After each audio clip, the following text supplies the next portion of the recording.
Assalamualaikum warahmatullahi wabarakatuh. Nama saya Ferdian Rizal Fahmi, NIM 6101419199109 dari Rombel PJKRB. Saya akan menjelaskan tentang glikolisis anaerob. Glikolisis anaerob yaitu proses pemecahan glukosa yang tidak membutuhkan oksigen. Organisme yang bisa melakukannya yaitu khamir, bakteri asam laktat, dan otot tubuh manusia, dan tidak dapat menghasilkan banyak energi. Glikolisis anaerob dibagi menjadi dua, yaitu fermentasi alkohol dan fermentasi asam laktat. Fermentasi alkohol dapat dirubah menjadi C6H12O6 etanol 2-TP. Proses ini terjadi pada beberapa mikroorganisme seperti jamur, di mana tahapan glikolisis sama dengan yang terjadi pada respirasi aerob. Beberapa organisme seperti khamir melakukan fermentasi alkohol. Setelah terbentuk asam pirufat, hasil akhir glikolisis, asam pirufat mengalami dekarboksilasi. Assalamualaikum warahmatullahi wabarakatuh. Perkenalkan, nama saya Nanang Setiawan.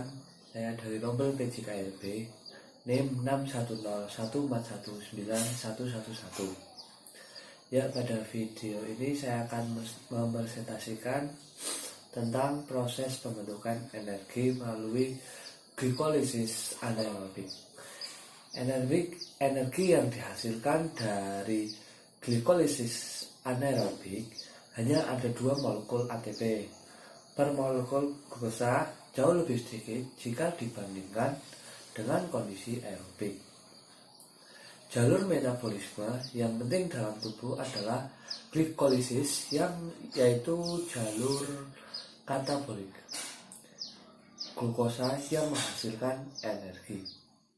Assalamualaikum warahmatullahi wabarakatuh. Nama saya Nur Ahmad.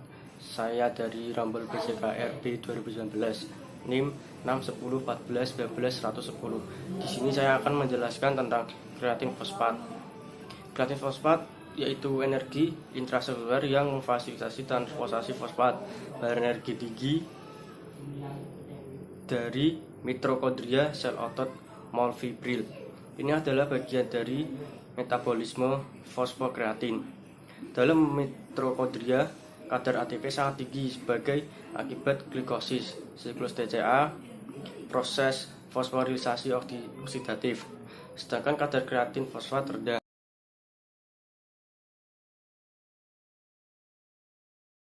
Assalamualaikum warahmatullahi wabarakatuh. Nama saya Ferdian Rizal Fahmi, NIM 61014191909 dari Rombel PJKRB. Saat ini saya akan menjelaskan dekarboksilasi oksidasi dan siklus Krebs. Yang pertama, dekarboksilasi oksidasi.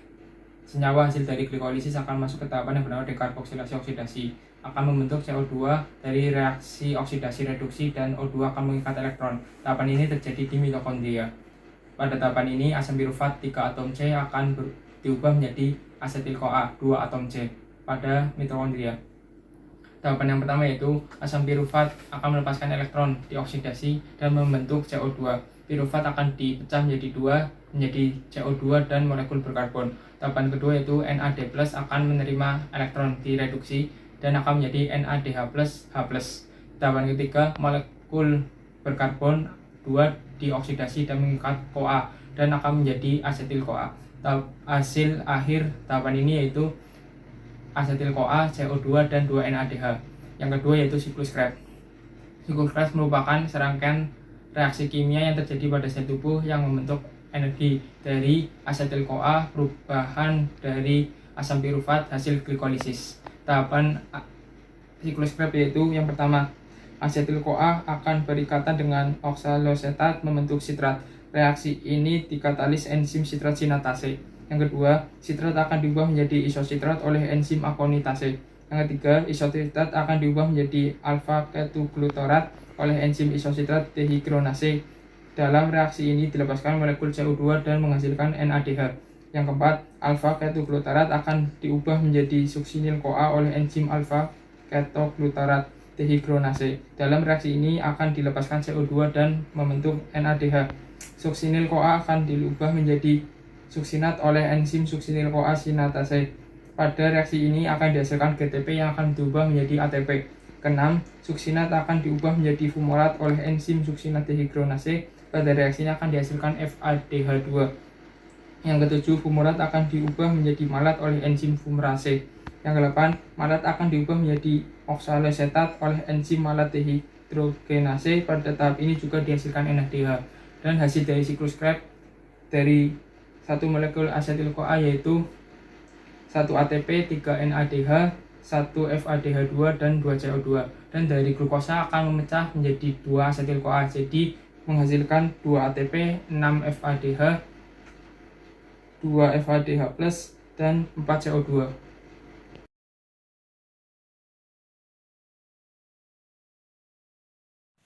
Assalamualaikum warahmatullahi wabarakatuh. Nama saya Nur Ahmad. Saya akan menjelaskan tentang transport elektron. Transport elektron adalah proses terakhir dari respirasi aerob, di mana akan dihasilkan ATP dari NADH dan FADH2, hasil dari glikolisis, dekarbosilasi oksidatif, dan siklus Krebs.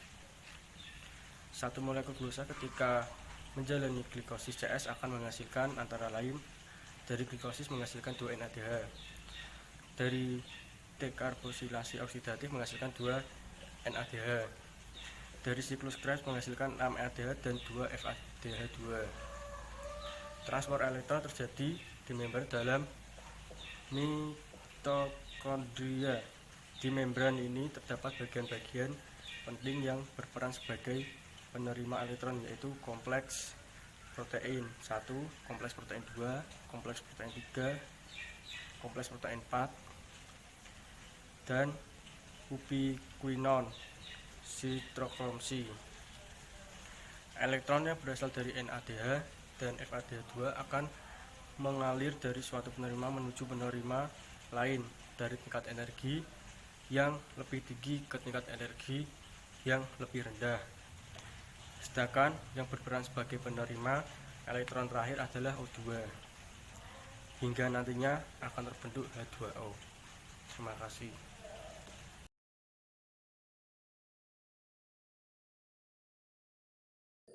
Assalamualaikum warahmatullahi wabarakatuh. Perkenalkan, nama saya Nanang Setiawan.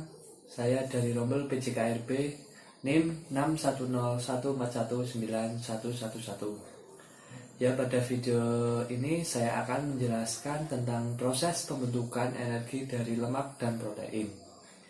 Di saat makanan sudah dikonsumsi dan masuk ke organ pencernaan, maka makanan itu akan dihancurkan oleh enzim yang ada pada sistem pencernaan. Selanjutnya, melalui katabolisme, protein dihancurkan menjadi asam amino. Asam amino inilah yang akan digunakan sebagai sumber energi ketika tubuh kita membutuhkannya. Asam amino juga dapat didaur ulang menjadi protein dan dioksidasi menjadi urea. Sedangkan pada lemak akan terjadi proses yang dinamakan hidrolisis.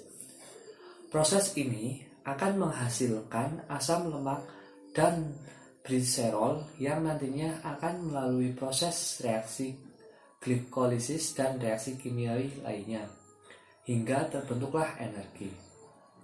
Ya, itulah proses pembentukan energi dari lemak dan protein. Sekian, wassalamualaikum warahmatullahi wabarakatuh.